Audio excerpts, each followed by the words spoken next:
আজ সবার প্রিয় একটি বিষয় উপস্থাপনা করব, সেটি হলো একে চন্দ্র দুয়ে পক্ষ তিনে নেত্র এরূপ বলা হয় কেন।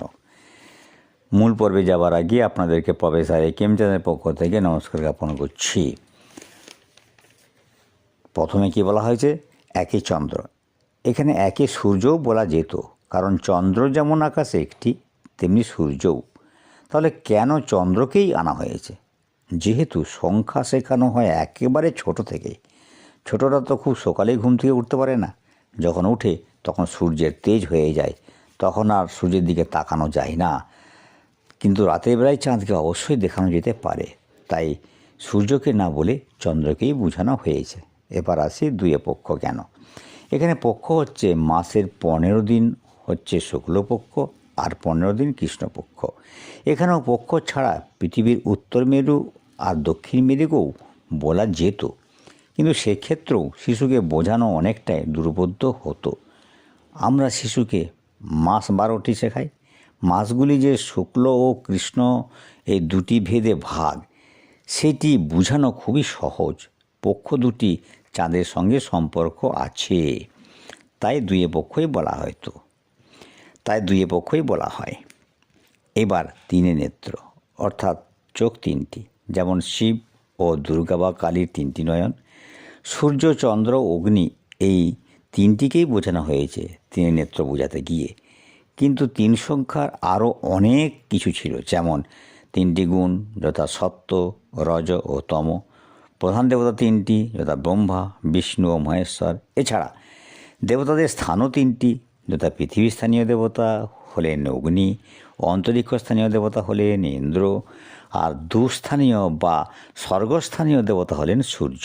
অতএব প্রধান দেবতারা হলেন অগ্নি, ইন্দ্র ও সূর্য। তাই গুণ দিয়ে বোঝানো হলে বা দেবতা দিয়ে বোঝানো হলে খুবই কঠিন হয়ে যেত বিষয়টা। এরপরে আসছি চারি বেদ। বেদ হলো 4টি, ঋক, সাম, যজু, অথর্ব। এক্ষেত্রে 4টি দিককেও বলা যেত, কিন্তু দিক তো 4টি নয় 10টি, যেটি পরে বলা হয়েছে। তাই 4টি দিক না বলে 4টি বেদকেই বোঝানো হয়েছে, কেননা বেদ হচ্ছে সনাতন শাস্ত্র। সনাতন শাস্ত্রের একটু পরিচয় দেওয়ার জন্যই বেদকেই আনা হয়েছে। এরপর 5 পঞ্চবান। এই পঞ্চবান ব্রহ্মা তার মানসপুত্র মদন বা কামদেবকে দিয়েছিলেন সৃষ্টিকার্যে সহায়তা করার জন্য, নইলে সৃষ্টি ক্রমশ লোপ পেয়ে যাচ্ছিল।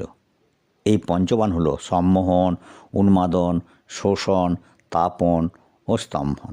কামদেবের এই পঞ্চবানকে আবার পুষ্পধনুও বলা হয়, যথা অরবিন্দ, অশোক, আম, নবমল্লিকা ও নীলপদ্ম। 5 সংখ্যার আরও অনেক কিছু ছিল, যেমন পঞ্চভূত, ক্ষিতি, অপ, তেজ, মরুত, বোম। পঞ্চ ইন্দ্রিয়ও ছিল। হ্যাঁ, এগুলিও বলা যেত, কিন্তু তাতে ছন্দপতন হতো এবং দুর্বোধ্য হতো, যেগুলি শিশুর পক্ষে জানা কষ্টকর হতো। ফুল যেহেতু সবার প্রিয়, তাই 5 পঞ্চবান পুষ্পধনুকেই বোঝানো হয়েছে। 6 ঋতু: গ্রীষ্ম, বর্ষা, শরৎ, হেমন্ত, শীত ও বসন্ত। এই ঋতুগুলির নাম অবশ্যই জানা দরকার ছিল শিশুকাল থেকেই, নইলে কখনো গরম, কখনো ঠান্ডা, কখনো বা বৃষ্টি ইত্যাদির কারণ বোঝানো যেত না। এগুলি আবার অন্যভাবেও বোঝানো যেত, যেমন ষটকর্ম, যথা শান্তি, বশীকরণ, স্তম্ভন, বিদ্বেষণ, উচ্চাটন ও মারণ, বা ষটচক্র, যথা মূলাধার, স্বাধিষ্ঠান, মণিপুর, অনাহত, বিশুদ্ধ ও আজ্ঞা, বা 6টি বেদাঙ্গ, যথা শিক্ষা, কল্প, ব্যাকরণ, নিরুক্ত, ছন্দ, জ্যোতিষ। ঋতু বাদ দিয়ে এগুলি যে কোনোটাকে বুঝালে বাচ্চার পক্ষে খুব কঠিন হয়ে যেত। এরপর 7 সমুদ্র, যথা লবণ, ইক্ষু, সুরা, সর্পি, দধি, দুগ্ধ ও জল। এটি অন্যভাবেও বলা যেত, যথা সপ্তর্ষি, মরীচি, অত্রি, অঙ্গিরা, পুলস্ত, পুলহ, ক্রতু, বশিষ্ঠ। সপ্তলোক, যথা ভূলোক, ভুবলোক, স্বলোক, মহালোক, জনলোক, তপলোক, সত্যলোক। এগুলি খুবই কঠিন হয়ে যেত। তবে 7 স্বর এটাও বলা যেত, যেমন সা, রে, গা, মা, পা, ধা, নি। কিন্তু এগুলি শ্রুতিমধুর হতো না, তাই তো সমুদ্রই বলা হয়েছিল। তাছাড়া সমুদ্র শিশুদের কাছে খুবই আশ্চর্য ও আকর্ষণীয়ও বটে, তাই সমুদ্রই বলা হয়েছে। 8 অষ্টবসু যথা অনল, অনিল, ধর, ধ্রুব, প্রভাস, প্রত্যুষ, সোম ও সাবিত্র। এছাড়া 8 অষ্টাঙ্গও হতো, যথা যম, নিয়ম, আসন, প্রাণায়াম, প্রত্যাহার, ধ্যান, ধারণা ও সমাধি, বা অষ্টসিদ্ধিও হতে পারত, যথা অনিমা, লঘিমা, ব্যাপ্তি, প্রাকাম্য, মহিমা, ঈশিত্ব, বশিত্ব ও কামাবসায়িত্ব।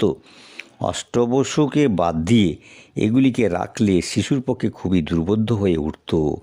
এরপর 9 নবগ্রহ, যথা বুধ, শুক্র, পৃথিবী, মঙ্গল, বৃহস্পতি, শনি, ইউরেনাস, নেপচুন ও প্লুটো। এছাড়া নবপত্রিকা কদলী, দারিম্ব, ধান্য, হরিদ্রা, কচু, মানকচু, বিল্ল, অশোক ও জয়ন্তী। নবরত্ন যথা মুক্তা, মাণিক্য, বৈদুর্য, গোমেদ, বজ্র, বিদ্রুম, পদ্মরাগ, মরকত ও নীলকান্ত। বিক্রমাদিত্য রাজার নবরত্নকেও বোঝাতে পারত বা নবরসকেও বোঝাতে পারত, কিন্তু গ্রহগুলি বাদ দিয়ে অন্য যে কোনোটি কঠিন হয়ে যেত। আর 10 দিক, এর মতো 10 দিকের মতো ভগবানের মৎস্যকুর্মাদির 10 অবতার বা কালিতারাদি দুর্গার 10 মহাবিদ্যাও আছে, কিন্তু দিক বাদ দিলে অন্যগুলি শিশুপক্ষে দুর্বোধ্য হতো বলেই সহজভাবে যেগুলি বলা হয়েছে সেগুলি শিশুপক্ষে খুবই তাৎপর্যপূর্ণ হয়েছে। আজ এই পর্যন্ত। ভিডিওটি কেমন লাগলো? যদি ভালো লাগে তাহলে চ্যানেলটি সাবস্ক্রাইব করুন আর পাশে থাকা বেল আইকনটি আপনি প্রেস করুন। লাইক করতে পারেন, শেয়ারও করতে পারেন। আরও যদি কিছু জানার থাকে তাহলে কমেন্টস বক্সে জানান। ধন্যবাদ।